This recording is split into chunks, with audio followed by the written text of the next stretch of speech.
Hello दोस्तों, आज हम विभाज्यता के नियम और एलसीएम एचसीएफ पर बात करेंगे। ठीक है, कल हम नंबर सिस्टम पर बात किए थे पिछले वीडियो में। ठीक है, लेकिन आज हम विभाज्यता के नियम के बारे में बात करेंगे।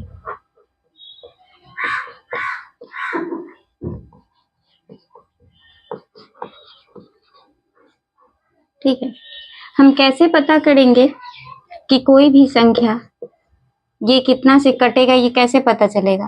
2 से कटेगा, 5 से कटेगा, किससे कटेगा, ये बात कैसे पता चलेगा? ठीक है, तो विभाज्यता के रूल नियम में हम यही देखेंगे कि 2 से कटने का क्या नियम है, 3 से कटने का क्या नियम है, ये सब देखेंगे। ठीक है, तो 2 से कटने का नियम है कि अंतिम में या तो सिंगल जीरो हो, ठीक है, या 2 का गुणज हो। सिंगल जीरो या 2 का गुणज होना चाहिए। ठीक है, तो वो 2 से कट जाएगा। जैसे में हम एग्जाम्पल में अगर देखें तो यहाँ 2 4 6 0, देखिए ये 2 से कट जाएगा। उसी तरह से ये 2 से कट जाएगा, क्योंकि अंतिम संख्या जो है वो 2 का गुणज है, या फिर 2 से कट जाएगा। अंतिम संख्या हम देखेंगे अगर 2 से कट रहा है, इसका मतलब ये पूरा संख्या 2 से कट जाएगा। चाहे शुरू में कुछ भी हो, अंतिम संख्या ऐसा है जो 2 से कट रहा है, इसका मतलब ये पूरा संख्या 2 से कट जाएगा। देखिए काट कर देखेंगे तो 3 बार में 6 यहाँ पर लगाएंगे, एक यहाँ 5 दूनी 10 और 7 दूनी 14, कट जाएगा ना, कट गया ना, पूरा संख्या कट जाएगा। तो अंतिम संख्या देखेंगे और सिंगल जीरो रहने पर क्या होगा, 2 से कट जाएगा। फिर यहाँ पर अगर देखिएगा तो 2 की पावर 1 था, 2 की पावर 1, 2 की पावर 2, 2 की पावर 3, 2 की पावर 4। यहाँ देखिएगा 2 की पावर 1 तो 2 था, 2 की पावर 2 तो 4, 2 की पावर 3 तो 8, 2 की पावर 4 तो 16। तो हम देख पाएंगे 2 से भी कटने का नियम, 4 से कटने का नियम, 8 से कटने का नियम और 16 से कटने का नियम हम पाएंगे। इसमें क्या है, अगर पावर 1 था तो अंतिम एक संख्या को देख रहे थे कि 2 से कट रहा है कि नहीं। लेकिन अगर पावर 2 है तो अंतिम के 2 संख्या को देखेंगे कि 4 से कट रहा है कि नहीं। जैसे एग्जाम्पल, अंतिम 2 संख्या को देखेंगे। ठीक है, जैसे 4 6 16, तो देखिए अंतिम के 2 संख्या अगर 4 से कट रहा है, इसका मतलब ये पूरा संख्या 4 से कट जाएगा। ठीक है, उसी तरीके से अंतिम पावर 3 है तो अंतिम के 3 संख्या को देखेंगे। ठीक है, अंतिम के 3 संख्या को देखेंगे कि 8 से कट रहा है या नहीं। ठीक है, अंतिम के 3 संख्या को देखेंगे कि 8 से कट रहा है कि नहीं, तो समझ जाना है कि अंतिम के 3 संख्याओं को देखेंगे कि 8 से कट रहा है कि नहीं। 16 के लिए यहाँ पे 2 के पावर 4 है, तो हम अंतिम के 4 संख्याओं को देखेंगे। ठीक है, अब अगला है, तो आप देख पाए 2 से कटने का नियम, 4 से कटने का, 8 से 16 से कटने का नियम। इसी तरीके से पावर से हम पता कर लेंगे अंतिम के कितने संख्या को देखना है सो। ठीक है, अब आगे देखेंगे यहाँ पे 3 से कटने का नियम। ठीक है, आगे देखेंगे 3 से कटने का क्या नियम है। ठीक है, 3 से कटने का नियम है संख्याओं का योग। जैसे यहाँ देखेंगे 9 6 3, अगर हम इन संख्याओं को जोड़ेंगे तो 9 6 15 और 3 क्या हो जाएगा, 18। 18 3 से कट रहा है, इसका मतलब पूरा संख्या 3 से कट जाएगा।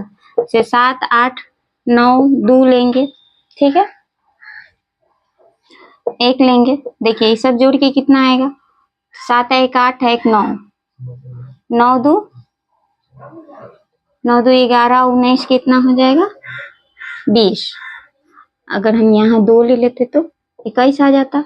ठीक है, अच्छा इसको जोड़ कर अगर 21 आ रहा है और ये 21 3 से कट रहा है, इसका मतलब ये पूरा संख्या 3 से कट जाएगा। देखिए 3 दूनी 6 लगाएंगे, यहाँ पर 3 तिहाई 9 लगाएंगे, 2 बचेगा, 7 चौक 28, 1 बचेगा, 4 तिहाई 12, और यहाँ पर कितना आ रहा है, इसको 3 कर देते हैं तो एक बार में कट जाएगा। इसको जोड़ कर कितना आ रहा था, 5 6 9 6 15 और 7 15 7 कितना हो जाएगा, 22। सॉरी कहाँ गड़बड़ी आ रहा है, 8 8 10 है 1 11 12 13 13 और 19 कितना हो जाएगा? ठीक है 8 यहाँ पे 9 3 और 1 यहाँ पे हम 5 कर देंगे तो हो जाएगा। देखिए यहाँ पे सॉरी हम अंक लेने में गड़बड़ कर दिए। देखिए किसी भी तरह से इसको जोड़ के ऐसे कर लीजिएगा। यहाँ 9 पुर गया ना, यहाँ 6 पुर गया ना, 9 और 6 अपने आप 3 से क्या है कटने वाला संख्या है। और यहाँ पर क्या है 8 आया, 8 3 से कटता है नहीं, अगर एक और दे देंगे तो 9 हो जाएगा जोड़ के। इसका मतलब क्या होगा, ये पूरा संख्या आप 3 से कट जाएगा। ठीक है ऐसे करके पुरा लेंगे 9 9 6 3 का मल्टीपल पुराएंगे। ठीक है देखिए, नहीं तो सीधे पूरा जोड़ के भी आप ला सकते हैं कि 9 6 15 15 1 16 16 1 17 17 और 7 17 3 24 हो जाएगा। 24 3 से कट रहा है, इसका मतलब पूरा संख्या 3 से कट जाएगा। ठीक है तो यानी कि संख्याओं का योग, अगर संख्याओं का योग 3 से कट रहा है इसका मतलब वो पूरा संख्या 3 से कट जाएगा। ठीक है 3 से यही कटने का नियम है कि जो भी संख्या दिया रहेगा उसका जोड़ जो है वो 3 से विभाजित है तो वो पूरा संख्या भी उसी संख्या से विभाजित होगा। ठीक है 4 से आप देख पाए थे 5 से कटने का नियम है। देखिए 5 से कटने का नियम है, अंतिम के संख्याओं को देखेंगे या तो सिंगल जीरो होगा या 5 का गुणज होगा, 5 का गुणज होगा। ठीक है 5 का गुणज का मतलब 5 का गुणज होगा। ठीक है यहाँ पे तो जैसे 4 6 5 0, देखिए लास्ट की अंतिम संख्या को देखिए 0 है, इसका मतलब ये 5 से कट जाएगा। या फिर अंतिम संख्या को देखेंगे तो क्या है 5 से कट जाएगा, इसका मतलब ये पूरा संख्या 5 से कट जाएगा। तो अंतिम के संख्या को देखेंगे 5 से कट रहा है या नहीं। और यहाँ पर देखिए 5 के पावर 1 था तो हम अंतिम के एक संख्या को देख रहे थे। अगर 5 के पावर 2 होता तो ये 25 होता, तो 25 से कटने का नियम क्या होता, अंतिम के 2 संख्याओं को देखते। ठीक है अंतिम के 2 संख्याओं को देखेंगे, जैसे 625, तो देखिए अंतिम के 2 संख्याओं को देखेंगे तो एक पता चलेगा 25 से कट जाएगा। ठीक है अंतिम के 2 संख्याओं को देखना है। उसी तरह से 5 के पावर 3 तो 125। अब 125 के काटने का नियम है कि अंतिम के 3 संख्याओं को देखेंगे कि 125 से कट रहा है कि नहीं। ठीक है तो पावर ही दर्शा रहा है कि अंतिम के कितने संख्याओं को देखेंगे। ठीक है तो आप 2 से कटने का नियम, 3 से कटने का नियम, 4 5 6 7 8 सबसे देख पाए, 7 से नहीं देखे हैं सॉरी। ठीक है 6 से कटने का नियम है जो 2 और 3 का पालन करे, जैसे 6 4 2। ठीक है तो देख लीजिए 6 4 2 0, क्या ये संख्या 2 से भी कट रहा है क्योंकि अंतिम के में 0 है, अंतिम में 6 है तो ये 2 से कट रहा है। और 3 से कटने का क्या नियम है, जोड़ जोड़ के कितना आना चाहिए 6 का मिनट, यहाँ ये कट जाएगा 4 2 6, इसका मतलब ये संख्या क्या होगा 3 से भी कट रहा है और 2 से भी कट रहा है, इसका मतलब ये पूरा संख्या 6 से भी कटेगा। ठीक है ऐसे करके देख लेना है। आगे आप 11 से कटने का नियम है। ठीक है 11 से कटने का नियम है कि अल्टरनेटिंग का अंतर, जैसे यहाँ हम 1 3 3 1 को देखेंगे तो यहाँ क्या होना चाहिए, अल्टरनेट का जो अंतर है, देखिए एक स्थान को छोड़ के यहाँ पर देखिए 1 और 3 कितना हो गया 4, और फिर इसका योग कितना हो गया 4, दोनों का अंतर क्या हो गया 0। या तो ये अंतर 0 आ जाना चाहिए अल्टरनेटिंग का दोनों में, और नहीं तो 11 का मल्टीपल आ जाना चाहिए, 11 दूनी 22 आ जाएगा, 33 आ जाएगा, ये सब आ जाएगा, तब भी वो क्या होगा 11 से विभाज्य होगा। इसका मतलब संख्या जो है वो 11 से क्या है विभाज्य है। ठीक है ठीक तो ये था विभाज्यता के नियम में आप देख पाए 2 से कटने का नियम, 3 से कटने का नियम, 4 से 5 से 6 से नहीं। आप जहां पर ये सारे संख्याओं को नहीं लगा पाइएगा ना वहां 7 से लगा कर देख लीजिएगा, सीधे भाग देकर देख लीजिएगा। 8 9 10 11, 10 से कटने का क्या नियम है, ऐसे 0 लगा हुआ है, नीचे 10 है कट जाएगा ऐसे 10 11। 12 से कटने का 3 और 4 का नियम पालन करें। ठीक है तो ये था इतना विभाज्यता के नियम में हम देख पाए किस किस से कटेगा। ठीक है सो देख पाए। ठीक है अब हम अगला टॉपिक लेंगे एलसीएम और एचसीएफ के बारे में जानेंगे। ठीक है चलिए इसके मदद से आप क्या कर पाइएगा, गुणन विभाज्यता के नियम से क्या होगा कि आप अभाज्य गुणनखंड कर पाइएगा, अभाज्य गुणनखंड। ठीक है। जैसे 120 का हम आपको बोल दे कि गुणनखंड कीजिए, ठीक है, तो कैसे पता लगाइएगा कि कितना से कटेगा? तो आप अभी देखे हैं कि ये 2 या 5 से ही कट जाएगा, ठीक है। तो अभाज्य गुणनखंड क्या होता है? दो अभाज्य संख्या क्या होता है? 2, 3, 5, 7 इस तरीके से। तो पहले हम 2 से लगाएंगे, 2 से नहीं लगने पर तब हम 5 से लगाएंगे। 2 से लग रहा है ना 60, फिर 2 से लग रहा है क्योंकि अंतिम में 0 दिख रहा है, क्योंकि 2 से कटने का नियम क्या रहा था कि अंतिम में 0 हो, नहीं तो 2 का गुणज हो। तो आप दोनों देख पा रहे हैं, यहाँ पे 2 30 हो जाएगा, फिर 2 से 15 हो जाएगा। अब देखिए यहाँ पर 5 से कटने का नियम क्या पढ़े थे कि लास्ट की संख्या 5 से विभाज्य होगा, तो 5 से करेंगे तो 3।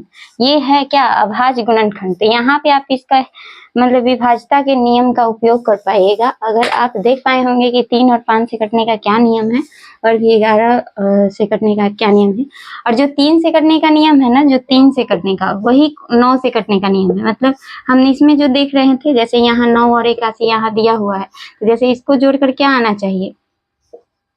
9 से यहाँ देखिए 9 और 8 कितना हो जाएगा? 9 18 हो जाएगा। देखिए 9 9 18, 18 9 से विभाजित है, इसका मतलब ये पूरा संख्या 9 से विभाज्य होगा। उसी तरह से 9 8 है कि यहाँ 3 से कट जाएगा, क्यों? क्योंकि 18 3 से विभाज्य है जोड़ के, ठीक है। तो यही नियम है, इसका भी संख्या को जोड़ के अगर 3 से कट रहा है मतलब वो पूरा संख्या 3 से कटेगा, और इसका भी जोड़ के अगर 9 से कट रहा है तो इसका मतलब वो पूरा संख्या 3 से कटेगा, ठीक है। चलिए अब हम आगे देखते हैं LCM HCF के बारे में। LCM and HCF,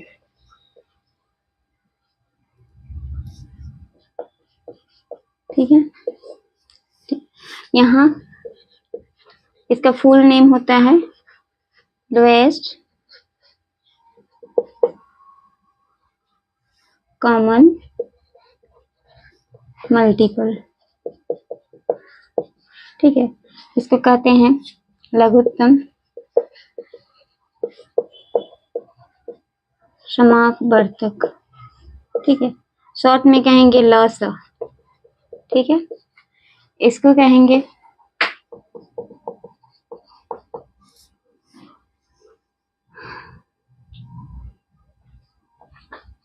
highest common factor, इसे कहेंगे महत्तम समापवर्तक, ठीक है। शॉर्ट में कहेंगे मौस, ठीक है। आप LCM में देख पाइएगा, जैसे अगर हम बोले 12 6 2 का LCM क्या होगा, तो आप ऐसे करके भी ले सकते हैं डिवीजन रूल से। आप देख पाइएगा यह 2 से लगेगा तो क्या हो जाएगा 6 3 1, फिर 3 से लगाइएगा, ठीक है, क्योंकि 3 के पहाड़ा में दोनों आ रहा है, तो 3 एक बार में 1, यहाँ 3 दूनी 6, तो ये आ गया इसका तीनों का लघुत्तम क्या आ जाएगा, तो 2 गुने 3 गुने 2, ठीक है। ये इसका आ गया LCM, ठीक है। तो इस तरीके से भी LCM निकाल सकते हैं। और भी तरीका है, इसको अगर डायरेक्ट चाहें तो आप निकाल सकते हैं 12 6 2 का। इसमें जो सबसे बड़ी संख्या है, अगर ये दोनों इसको काट रहे हैं, इसका मतलब यही इसका क्या है? LCM है। देखिए 6 दूनी 12 आया था, यहाँ भी क्या आया? 12। तो याद रखना है कि जब भी कोई संख्या, जैसे मान लीजिए कि कोई और भी संख्या लेते हैं 4 6, ठीक है। देखिए 2 3 2 सबसे बड़ी संख्या 6 है, 6 को 2 काट रहा है लेकिन 4 नहीं काट रहा है, तो हम 6 को तब तक पढ़ेंगे जब तक कि 2 और 4 दोनों ना काट दे। तो 6 दूनी 12 पढ़ेंगे, तो देखिए अब 2 भी काट रहा है और 4 भी काट रहा है, इसका मतलब इसका LCM क्या आएगा? 12 आएगा, ठीक है। तो इस तरीके से भी हम पता कर सकते हैं LCM के बारे में, ठीक है। और हम बता, देखिए यहाँ पे इसका हम LCM लेंगे। हमेशा याद रखिएगा LCM का मतलब होता है कि दी गई संख्या से हमेशा जो LCM आएगा ना वो कट जाएगा, ठीक है। LCM दी गई संख्या से कट जाएगा, लेकिन HCF क्या होगा? दी गई संख्या को काट देगा। 2 4 30 40, इसको HCF क्या होगा? काटेगा। और इसमें ये होगा बड़ी से बड़ी संख्या, जो इन तीनों संख्याओं को काट सकता है, और ये छोटी से छोटी संख्या जो इन तीनों संख्या से कट सकता है।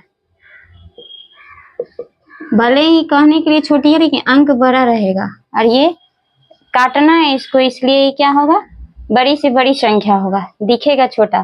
ठीक है, तो एचसीएफ और एलसीएम में आप समझ पाए कि हम ऐसा संख्या निकालें जो इन तीनों संख्या एचसीएफ एलसीएम को काट सकता है, और ऐसा कोई संख्या निकाले जो इन तीनों संख्या को काट सकता है। ये कट सकता है, वो काट सकता है। तो आप तीनों का निकालिए। तो आप सबसे पहले तो इसमें देख पाए थे डिवीजन रूल से, पहला रूल था आपका डिवीजन रूल, उससे आप एलसीएम निकाल सकते हैं। 2 से लगाइएगा तो यहाँ 12 हो जाएगा, 15 हो जाएगा, 20 हो जाएगा। फिर 2 से लगाइए 6, 15 और 10 हो जाएगा। फिर 2 से लगाइए 5 हो जाएगा, 15 हो जाएगा, यहाँ 3 हो जाएगा। फिर 3 से लगाइएगा तो यहाँ 1 हो जाएगा, 5 दिया 15, 5। फिर 5 से लगाइए 1 1 1 हो जाएगा। तो यहाँ पर आप देख पाइएगा 2 के पावर 3, 3 गुने 5, 8 बचे 40 गुने 3 कितना आ गया, 120। इसका एलसीएम आ गया। लेकिन अगर मेथड नंबर 2 से देखेंगे, आपको एलसीएम दिख रहा है? हाँ, मेथड नंबर 2 से अगर हम देखेंगे, ठीक है, मेथड नंबर 2 से अगर हम देखेंगे तो आप यहाँ पर देख पाइएगा कि इसमें हम अलग अलग सबका गुणनखंड करके निकाल सकते हैं। ठीक है, 24, 30, 40 ये सब का हम अलग अलग क्या करेंगे, गुणनखंड निकालेंगे। ठीक है, गुणनखंड निकालेंगे तो इसका क्या हो जाएगा, 2 से 12, फिर 2 से 6, फिर 2 से 3, यहाँ पर 2 से करेंगे 15, 3 से करेंगे 5, यहाँ 2 से करेंगे 20 आएगा, 2 से 10, फिर 2 से 5। ठीक है, तो इस तरीके से हम देखेंगे कि 24 का आ गया 2 के पावर 3 गुने 3। उसी तरह से 30 का आ गया, यहाँ पर लिखेंगे 2 3 5, 2 3 और 5। यहाँ पर 40 का आ गया 2 के पावर 3 इंटू 5। ठीक है, तो इसमें हम एलसीएम और एचसीएफ दोनों निकालना सिखाएंगे। ठीक है, एलसीएम में आप याद रखिएगा कि देखिए इसमें 2 3 और 5 है, तो हम यहाँ लिख लेते हैं 2 3 5। इसका हाईएस्ट पावर, ये तीनों को मिलाकर हाईएस्ट पावर 2 का सबसे बड़का पावर सब में सबसे ज्यादा क्या है, यहाँ देखिए 2 के पावर 3 है, यहाँ 2 के पावर 1 है, और यहाँ 2 के पावर 3 है। तो ज्यादा से ज्यादा पावर तीनों को मिलाकर कितना है, 2 के पावर 3 है। और 3 के बारे में देखेंगे तो देखिए यहाँ 1 1 1 1 ही ज्यादा, अधिकतम पावर कितना है, 1 है, ज्यादा से ज्यादा पावर। 5 का देखेंगे तो 5 का यहाँ भी 1, यहाँ भी 1।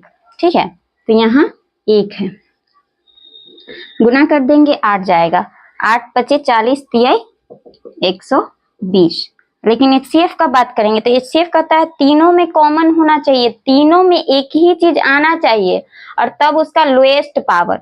जैसे अगर हम आपको कहेंगे तीनों में आना चाहिए, तो तीनों में आपको क्या दिख रहा है, 2 दिख रहा है। देखिए 2 तीनों में दिख रहा है, बाकी 3 यहाँ है, यहाँ है, यहाँ गायब है। 5 यहाँ है, यहाँ है, 5 यहाँ गायब है। नहीं, तीनों में होना चाहिए। तो तीनों में क्या है, 2 है।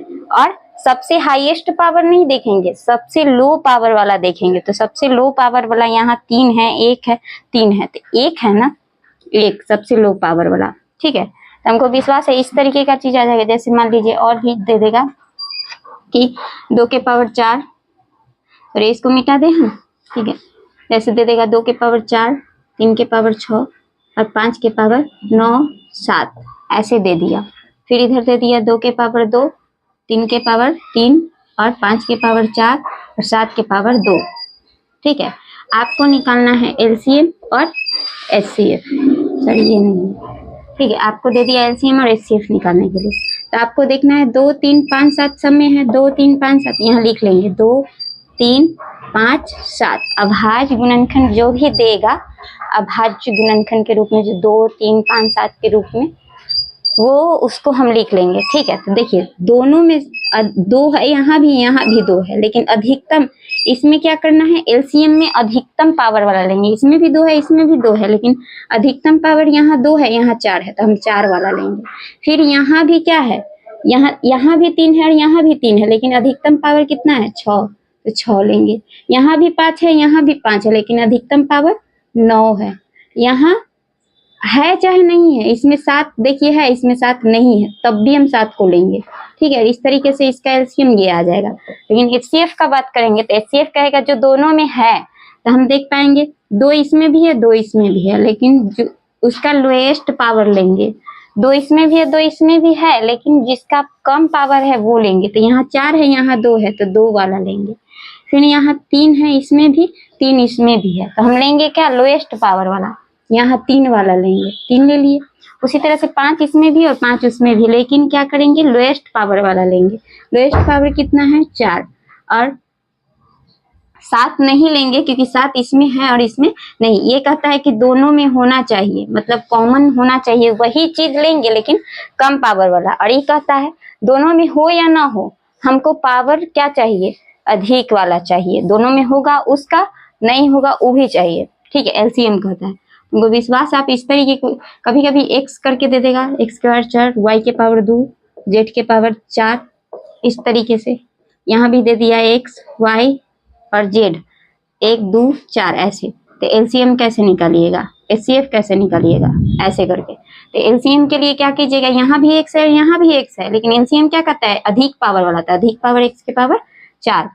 फिर वाई यहाँ भी है, वाई यहाँ भी है, तो वाई को लेंगे लेकिन अधिकतम। तो देखिए दोनों में 2 2 है, तो 2 ही ले लेंगे।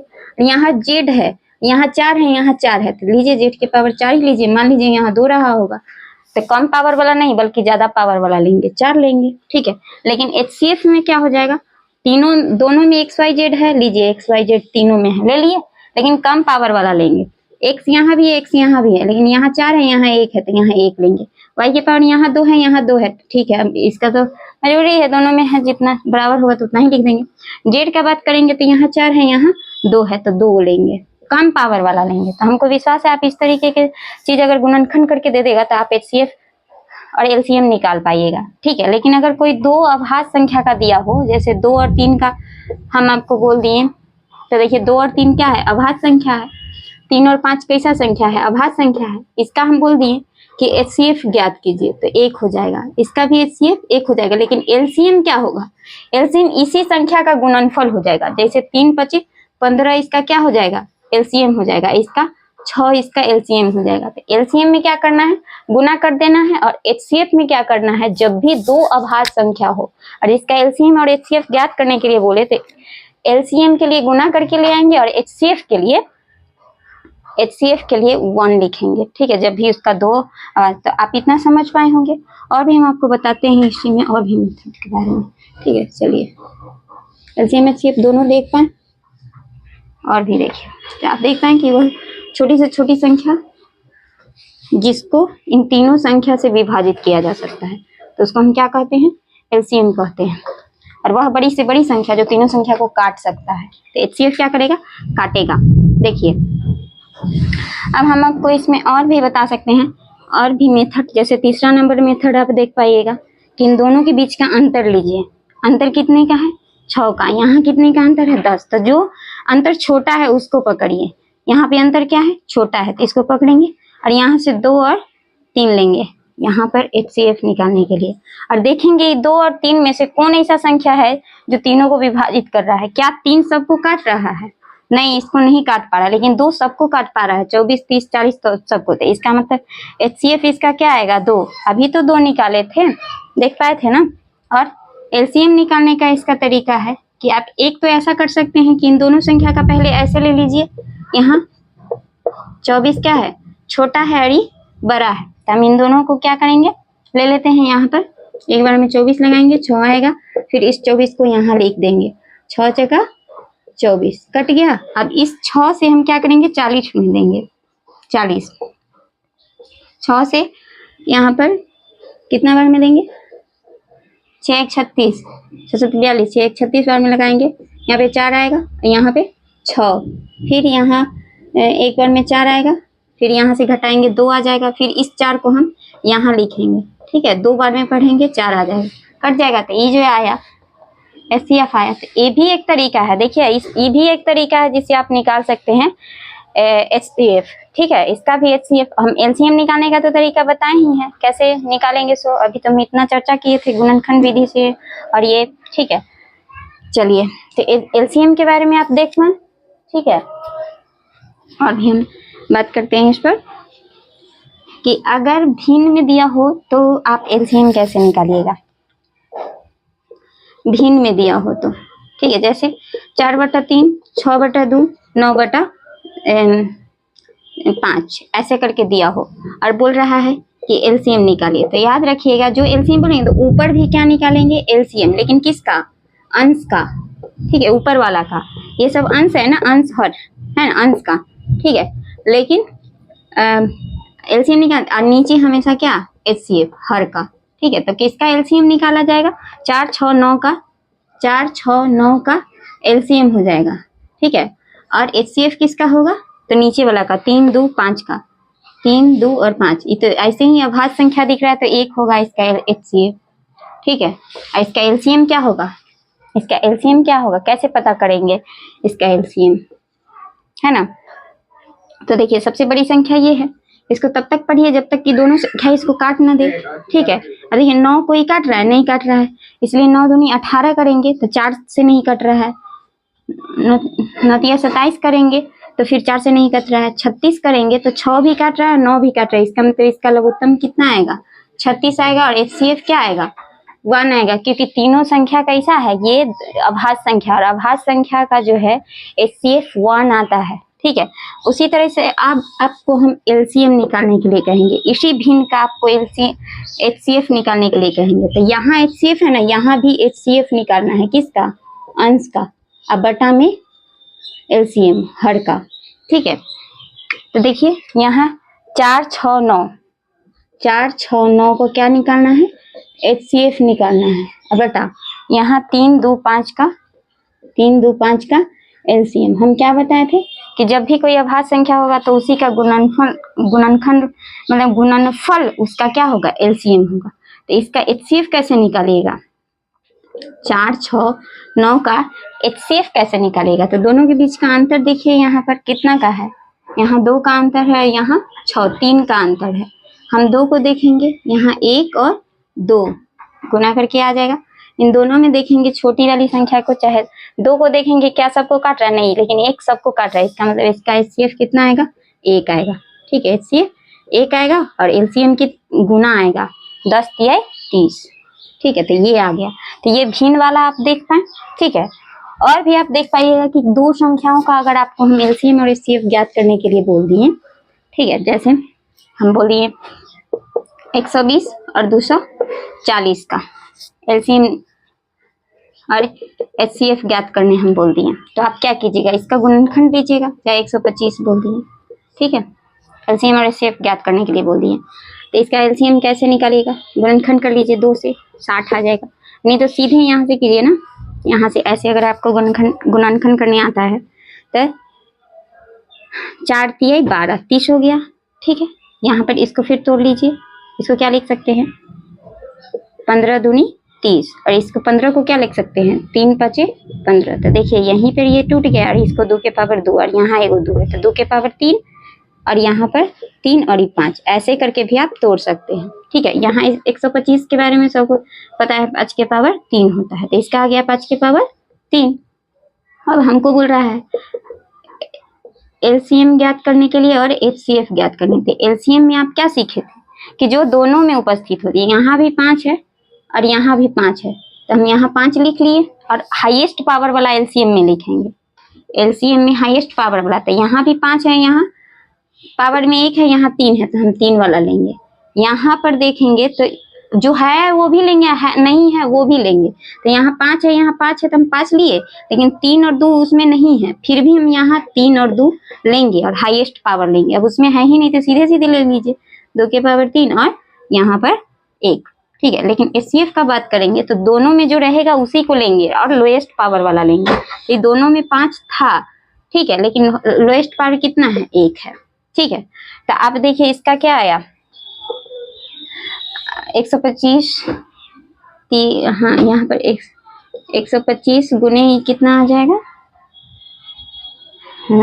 यहाँ पर 8 और गुने 3, इसको गुना करेंगे तो कितना आ जाएगा, 125 में 8 से गुना करेंगे, 8 25 40 के 0 हासिल 4 12 8 96 और 4 कितना होता है 100 96 4 100 1000 में 3 से गुना करेंगे 3000 आ जाएगा। ठीक है, और यहाँ पर आ जाएगा HCF कितना आ गया 5। तो LCM कितना 3000 और HCF 5।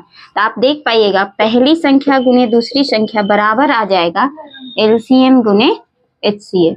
ठीक है, पहली संख्या कितना है 120 और गुने दूसरी संख्या है 125 और LCM का बात करेंगे। क्यों लड़ रहे हो, देखिए यहाँ पे तो हम पहली संख्या गुने दूसरी संख्या बराबर कर लेंगे LCM गुने HCF। तो जो LCM आया इसका 3000 और HCF आया 5, गुना करेंगे दोनों क्या आ जाएगा बराबर। इतना याद रखिएगा, पहली संख्या और दूसरी संख्या को गुना करके उसी का LCM और HCF का गुना करेंगे तो वो दोनों बराबर आ जाएगा। ठीक है, बाकी आप हम कल बताएंगे आपको प्रश्नावली NCERT के क्लास 10 का, NCERT क्लास 10 का हम बताएंगे प्रश्नावली 1.1 का। अब पहला नंबर क्वेश्चन आप देख सकते हैं 135 225 है, 135 और 225 है। ठीक है, तो इसमें हम आपको बताएंगे, जैसे यहाँ पर आप देख पाइएगा कि जो बड़ा संख्या उसको बीच में डाल दीजिए 225। ठीक है, और हमेशा याद रखिएगा ये जो होता है ये भाज्य होता है और जिससे हम भाग लगाते हैं वो होता है भाजक। ठीक है, क्या होता है भाजक, और जो आता है इसमें भाग देकर वो होता है भागफल, और जो शेष आता है उसको हम कहते हैं शेषफल। ठीक है, तो आप याद रखिएगा तीनों का रिलेशन है, इसको A, इसको B, इसको Q और इसको R बोलेंगे। इसमें इससे गुना, इसको लाने के लिए इसमें इससे गुना करके और इसको क्या कर दीजिए जोड़ दीजिए, भाजक गुने भागफल प्लस शेष प्लस शेष। ठीक है, तो क्या आ जाएगा भाज्य आ जाएगा A बराबर BQ प्लस R। ठीक है, इतना याद रखिएगा। ठीक है, भाज्य बराबर भाजक गुने भागफल प्लस शेष। जब भी हम वीडियो बनाते हैं ना सब परेशान करता है। ठीक है, मिलते हैं नेक्स्ट क्लास में। हमको विश्वास है आपको समझ में आया होगा। यदि आपको मेरा वीडियो अच्छा लगता है तो प्लीज लाइक और सब्सक्राइब जरूर कीजिएगा और कमेंट में बताइएगा कि हमारे वीडियो में किस तरीके की कमी देखने को मिलता है, फिर हम उस पर सुधार करने की कोशिश करेंगे। थैंक यू दोस्तों।